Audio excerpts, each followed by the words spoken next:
I think as an entrepreneur, my ultimate desire is always to bootstrap, right? I want to control my destiny and I always want to bootstrap my business. But then I'm trying to balance that with how fast I want to scale, because bootstrapping can only take you so far and in that time that you want to go. So that's always the trade-off that I have made in my career, which is I believe that growth capital, venture capital can help you accelerate your idea and get to the market faster. So for any entrepreneur, any founder, I would always ask them to kind of view it from that lens standpoint, right? Hey, is this the idea that you think is going to be massive, that's going to require capital to be able to do it, versus an idea that is bootstrapping? And some ideas that bootstrap can also scale very fast, right? But ultimately, that's the go-to market and acceleration of your vision is what is the trade-off that you're always making. Welcome to Grow Think Tank. This is the one and only place where you will get insight from the founders and the CEOs of the fastest growing privately held companies. I am the host. My name is Gene Hammett. I help leaders and their teams navigate the defining moments of their growth. Are you ready to grow? The best leaders have core principles that guide them. They're not making it up on the fly. They have these principles that they can go to and lean on that guide them around the next steps and what to really focus on as the company scales and evolves. These principles are something that you can learn from, because I'm going to be sharing with you exactly how our guest today thinks about leadership and what are the key things that are important to him as the company continues to grow from where it is today. We have co-founder and CEO of Yieldstreet. It is Milind Mehere. I probably messed up that last name, but Milind really does share with you the ABCs of leadership. We go through what the ABCDs are. There's 4 key things. We add a 5th one at the end, so you have to tune in to see exactly what that is. But if you get these 4 things right inside your leadership, then you can create a great company.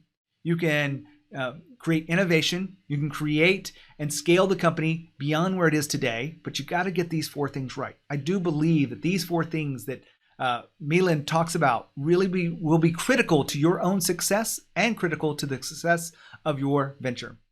Now, before we jump into this, I want to remind you that if you are a fast growth leader, you're a founder, CEO, you're listening to this today, we have a peer-to-peer group that if you want to hang out with others, be in a community of other fast growth leaders, surrounded by people that will push you and challenge you, then I want you to check out fastgrowthboardroom.com.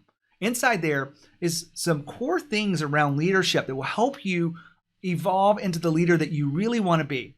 Now, you will have a unique experience if you join us. And if you think you're a good fit, just go to fastgrowthboardroom.com, check it out. You can apply and we'll get on the phone. We'll talk about it. You don't have to commit to anything. And if it's a right fit for you, I'll invite you to join us on this membership. We do fun things like race Porsches.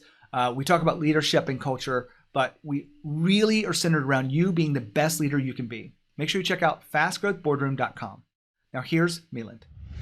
Milind, how are you? I'm great, Gene. How are you doing? Fantastic. We are going to have a great interview here for Grow Think Tank. You have been, had tremendous success in your background, but your current venture right now is Yieldstreet. So give us some insight around what Yieldstreet is. Yeah, of course. So first of all, thank you for having me and excited to chat with you. Yieldstreet is taking alternative investments mainstream. And what I mean by that is that we are an investment platform that gives you access to alternative investments that have historically been very hard to access, that generate passive income for you. And so we are really trying to modernize your portfolio where, for decades we have been told 60-40, but as you know, that model is outdated. And some of the biggest investors in the world have 10 times more access to alternatives than retail investors. So how do you kind of change that mix is what Yieldstreet is all about. And so, here we are building a very fascinating, high growth and innovative company. You also were a pioneer in Yodel, and you sold that. So give us a little bit of context around Yodel too. Yeah, absolutely. So Gene, if you look at my career, it has always hovered around taking interesting ideas and using technology and data to really bring it to mainstream. So if I briefly give you my background, I started my career in enterprise software, really working for an innovative company called i2 Technologies that really coined the word supply chain. And from there, if you think about Yodel, the idea was really 2005, 2006, when Google was a small company that had just gone public and iPhone didn't exist. Facebook and Netflix existed, but were small and not so relevant. Facebook was, and Netflix was still sending us CDs in red envelopes. But there was this $100 billion small, marketing ecosystem that were all moving online. So Yodel was born out of that belief that how do you take small businesses online and build a website for them and help them acquire new customers? And over the next 10 years, we scaled it to over 200 million in revenue and 1,400 people here in the United States. And then the fascinating part, Gene, is that you would then wonder, how do I go from ad tech to fintech? And so a little anecdote for your listeners, for me, it was really personal why I started Yieldstreet. So coming out of the global financial crisis, we probably all remember where we were when like Lehman Brothers went down in 2008, 2009, and Citibank, one of the most bellwether stocks for last 100 years, was trading at 39 cents. And I saw my portfolio down 50%. And I really had a little bit of anger towards Wall Street because I was a prudent consumer. Me and my wife had saved money, done the 60-40 model. And to see my portfolio down 50%, I thought I was left holding the bag. But the other aspect was really the core of Yieldstreet's business, which is I realized I was overexposed to the stock market. I didn't have access to kind of non-stock market investments, like how, as I mentioned to you earlier, typical institutional investors do. And so that really kind of, began my quest of, really solving for that problem. And that's how kind of Yieldstreet came about. Though it was 5-6 years later is when I actually got a chance to do Yieldstreet. I love that story.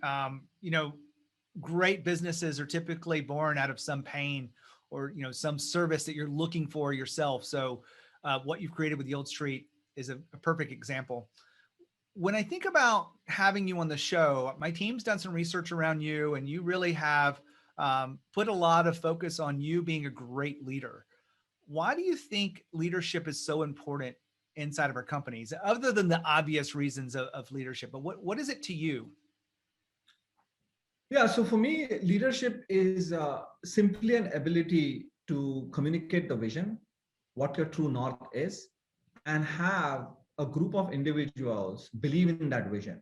Because ultimately, it is the teams that you bring together that's going to determine the outcome for you. And so for me, leadership is simply that. Can you communicate a great vision and then inspire a team to execute on that vision? It is also very important as a leader to be steadfast and have all those qualities of a leader, but those are all table stakes, right? At the end of the day, you want to bring a great team together. And that's why people say that a small group of people can really truly change the world, right? And there's a great quote from Margaret Mead that's actually in our office. So that's what leadership means to me. Perfect.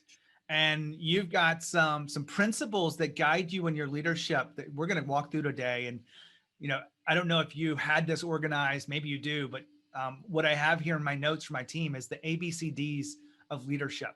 So let's walk through at a top level and then dive into the details of the ABCDs.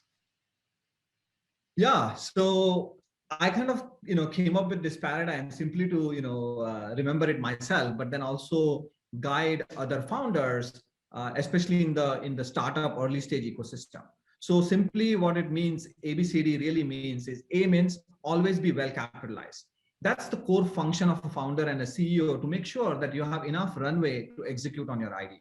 B, as I said earlier, build a talented team. So always be hiring, seeking top talent and the right people on the bus, as they call it, so that you can execute on your vision. C is to communicate the vision itself. And D is the most important aspect. And a lot of us forget that. I have to keep reminding it myself, which is decide and delegate. You have to be very decisive as a leader. You cannot be sitting and like flip-flopping or taking time, because people are relying on you. They're looking forward to getting that decision from you, because that's what slows down a lot of organizations. And then effectively delegate. All of us think that we can do a lot of things, but I have found that some of the best leaders are the ones that can effectively delegate. So those are my kind of ABCDs. And listen, they're not in any particular order, but ABCD just sounds a little easier to remember. So that's what it is all about. We're going to walk through that, but I'm going to kind of tease the audience that you keep listening in here. I would add an E to that. And I know we could probably keep adding this because the complexity of leadership is hard, but Right. We're going to go through your first four, and then maybe I'll chime in on the E at the end. So I think I know what that E is going to be, and I think we'll see if we're thinking the same thing a little bit later. Today's world, it's very important. Yes, I think so too. So always be well capitalized. I don't want to spend a lot of time on this because we all know we need money, but you have raised money. What is the determining factor between raising money versus trying to bootstrap it or capitalize it yourself? Yeah, this is, Gene, a great question. Listen, for me, it all comes down to how big is your ambition and what is the type of problem that you're trying to solve, right? I think as an entrepreneur, my ultimate desire is always to bootstrap, right? I want to control my destiny and I always want to bootstrap my business. But then I'm trying to balance that with how fast I want to scale, because bootstrapping can only take you so far and in the time that you want to go. So that's always the trade-offs that I have made in my career, which is I believe that growth capital, venture capital can help you accelerate your idea and get to the market faster. So for any entrepreneur, any founder, I would always ask them to kind of view it from that lens standpoint, right? Hey, is this the idea that you think is going to be massive, that's going to require capital to be able to do it, versus an idea that is bootstrapping? And some ideas that bootstrap can also scale very fast, right? But ultimately, that's the go-to market, and acceleration of your vision is what is the trade-off that you're always making. All right, perfect. I won't go into that too much because there's a lot of content that we have outside of this show around external money and whatnot. But we spend a lot of time talking about building a great team and a talented team. You mentioned something that's pretty important, a small team. You don't have to have a lot of people to create something amazing. So what do you think the core principles are to creating a great team? So listen, we have a few principles at Yieldstreet. For me, core principles are that you have to be passionate as a person and you have to be curious. And that are really very much important ingredients of early stage company, growth stage companies, right? Are you driven by mission? Are you driven by your passion? And then curiosity comes from the fact that are you asking the right questions? Are you questioning authority? After that, for me, owning and executing is very important. So you could be curious, but you also need to have a full loop. Any project that has been given to you or we are working on together needs to be executed on. And then for us, data is very important, especially in the type of businesses that we are in. So decide with data are super important aspects of what we do here at Yieldstreet. And then finally, teamwork has to be done today, and especially now in the post-COVID world, pandemic world, right? Together we achieve. Meaning, how can you collaborate effectively with people across the office, but also we have multiple locations, and so how do you kind of collaborate with them is very, very important. So for me, those are the real aspects of how you kind of build the culture together. And we are really proud at Yieldstreet about the type of culture that we have built, across different functions. So like investment team really hanging out with engineers, and investor relations team hanging out with the origination team, and that cross collaboration aspect is very fascinating. I want to ask you one question that relates to team. I had a conversation with someone the other day who's been very successful with their company. They've gotten to 10 million. And so they can look back and say, you know what, this has been a pretty fantastic ride. And they've gotten there without much structure around culture, but they do want to take it to 10 to 20 million. They want to take it even beyond that. Do you put any structure into your culture? Like, do you put a lot of focus on core values and things like that? We do put focus on core values, Gene, which I outlined for you. We have 6 core values, and we try to embed them into our annual performance reviews, into our quarterly rewards and awards that we have. And so a lot of our awards are designed that. In Slack, we have a props channel, and we have emojis that represent each of those cultures, right? So whenever you're doing props, you're associating them with them. I think that's very important to build culture. Now, with regards to specifically around culture, listen, culture evolves over time by the type of people you hire and who are on the team. And it evolves, like the culture today at Yieldstreet is very different from when we were 10-person company. right? And it continues to evolve. So for me, culture is really an active thing that's always in motion and always changing, and you need to embrace that. For example, I'll give you a very simple relevant point right now. Yieldstreet was very much a face-to-face culture pre-pandemic. We have a beautiful office in Midtown Manhattan, and we prided ourselves in being in the office and really collaborating. Are we going to go back to that? I think it's going to be a hybrid model. Yeah. Are we going to be 100% remote? No, but I think it's going to be a hybrid model, because I think what we can do is really bring out the best in people, where you come to the office for the most strategic prioritization, delegation, macro events, brainstorming, whiteboarding sessions. And then there are the micro tasks that we have got so efficient with in the last year. You do that 1 or 2 days from home, where you're working with yourself or a small group of people, banging those things out. So we can get the best of both worlds. Like, so that's really where I feel like, culture can really intersect very well with the values. I see that a lot with a lot of these interviews that I have. We want to make sure we get to the last two in your ABCD framework, which was communicate vision. Every company has some vision, but do you take this a little bit further than most, or do you do something unique around vision that allows you to connect with it and share it often? Yes, absolutely. So we have a quarterly all hands meeting, kind of the state of the union for the quarter. And in order for us to communicate the vision, we really have laid out our true north. And Gene, I think this is a video podcast also. So it's not going to be very visible here, but this is a folded paper that I have. This is the vision that we had laid out for Yieldstreet as a company before we wrote one line of code. And every 6 months or so, I refresh this to show people how focused we are on the true north. Okay, so I think that is very important, because, obviously companies pivot and they should really, once the product market fit kind of evolves and stuff like that. But we have done a very good job of laying out what the true north is and communicating that through kind of quarterly programs and things like that.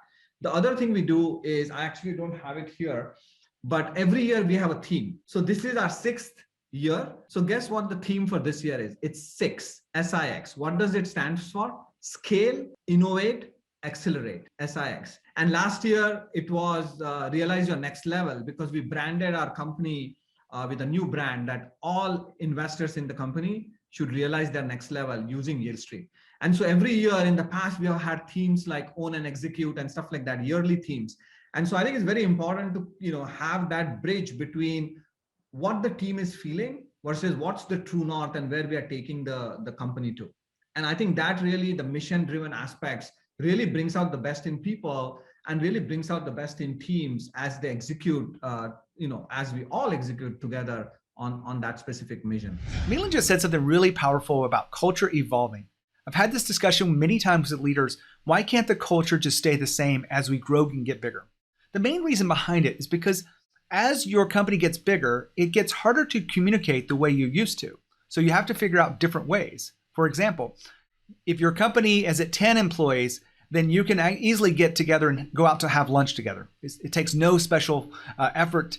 You can do this very easily, maybe when we're not on COVID lockdown and whatnot, but you get the idea. The way you communicate ideas with 10 is very different than you do it at 50, because you have to look at the changes in communication, how things flow, how people feel included and not included. And so your job as a leader is to understand that culture evolves as you add new people, but also to be intentional about what culture is. If you want to learn more about that, keep listening to Growth Think Tank. Now back to Milind. I love that idea. I haven't seen that before. Every year you have a theme around it. It's different than your core values, but they intersect together and people can get even more excited about what you're trying to create, right? Right. All right, so let's spend some time on this decide and delegate, because I do believe it's a very important thing, but I think a lot of people don't really understand this because they're making a lot of decisions. They're delegating a lot of stuff. But when you think about decide and delegate, what is it to you? Great question. Listen, as human beings and individuals, Gene, we all have our strengths and we all have our challenges. So I have a rubric for myself that I keep updating from time to time. What is that rubric? What am I great at? What do I love doing? What does the organization need from me and what I don't like doing? Okay. So what am I great at? What do I love doing? What don't I like doing? And what does the organization need from me? And for me, the sweet spot of those 4 things is really what I want to focus my time on. Okay. So then I take the rest of the stuff and I figure out what do I need to delegate, and how frequently I should make my decisions and how effective I should be in decision making, right? And so really that's how I think about delegating and deciding. One of the challenges that I have is that as a CEO, I'm always dealt with incomplete information, right? And there are things happening real time. So when it comes to decision making, am I the fastest decision maker? Maybe not, right? But I'm always juggling priorities, lack of complete information, and the constraints that I have, whether it's financial constraints, whether it's resource constraints. Yes, I would love to do a project, but I don't have 4 extra engineers to be able to do that. So again, I think that's really where, decision making can be very challenging. And so I try to, obviously decide with data, right? And so really you have to train your team to think about like how fast can we get to decision making. So I always encourage my leadership team to push me if I'm sitting too long, like, hey, okay, are we uncomfortable here? Why are we taking so long to make this decision, right? And like trying to have that aspect of it is super important. And then delegation is that rubric, right? Which is things that I'm not good at and the org doesn't need from me and somebody else can do it. I need to do that delegation fast and do it frequently. How often are you updating that rubric? I think I try to do it like at least once a year, sometimes more often if the company is scaling or things are happening faster. But at least try to do it once a year. And it also depends on some things fall off. So for example, if I hire somebody in the leadership team, then there are 1 or 2 things that perhaps I don't like doing, but now have somebody else to rely on, right? And so that's how I kind of try to think about that rubric. If you're listening to this on your phone, make sure you go to YouTube to find more content that we only put on there. Just go to genehammett.com/YouTube. If you want to be an extraordinary leader, make sure you tune in right now. Just go to genehammett.com/YouTube.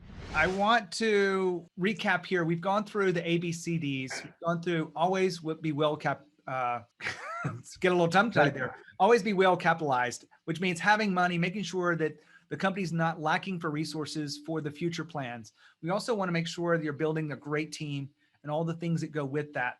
You want to make sure you're communicating the vision consistently and accurately to align people together, but you also want to decide and delegate. No one said this leadership job was very easy. If you had to add a 5th, an E to this, what would you say that E is? Empathy. Different than I was thinking, but empathy is one of the most critical skills inside of leadership. Why would you add empathy to that? Listen, I think last year taught us a lot of things, right? And one of the things that became very important to me is that empathy was something super important. And that happened not only because of the pandemic, but because of the broad, aspects of cultural aspects of our society that came up, reared its ugly head in so many different aspects, right? And so I think for me it was very important to keep that front and center when I think about decisions that I make. I think about the team. I think about leadership traits that are important in today's world. And so I think that really was a natural thought that came to my mind. I think I agree with you. What were you thinking? I agree with you. Empathy is such an important piece to this. Because I talk to so many people about building great teams and leadership and culture. You said the word ownership a lot. And my next book is going to be how do you inspire people to feel like owners? And a big part of that is having a sense of empowerment. Truly people feeling like they can own this project. They own not just the results, but they own the process. They own the challenges in the midst of it. So empowerment is such a powerful force inside of our companies because it gives our teams that feeling that it's not just they have a job. They're doing something for many reasons, external to who they are. So I would not agree. I couldn't agree more, Gene. I think in my previous company at Yodel, we had a principle called question authority, and that's really where empowerment is so important, because I think in today's world also you will be amazed at what people can do if you empower them with decision making and just give them wings to fly. And I think that sometimes we get too caught up in trying to structure people and things like that. But I think empowering them to not only think like owners, but to also take control of the ultimate output. Because when you achieve that, you not only feel empowered, but you feel accomplished, right? So I couldn't agree more. Milind, thank you for being a part of the show, part of sharing your principles of leadership. Thanks for having me, Gene. It was really a pleasure. So just to recap a little bit of this conversation, it takes a lot to be a great leader. There's probably more to it than just the ABCDs and E's if you want to look at all of them, but it really does take you evolving at a personal level. If you want to be a great leader, and not everybody wants to be a great leader, I want you to make sure that you check out Fast Growth Boardroom. Fast Growth Boardroom is a place for peers of the fast growth companies, founders, CEOs, gather together to share what's going on. They learn from each other, but also they create a space for evolution. If you want to check out Fast Growth Boardroom, make sure you do that right now. When you think about growth and you think about leadership, think of Growth Think Tank. As always, lead with courage. We'll see you next time.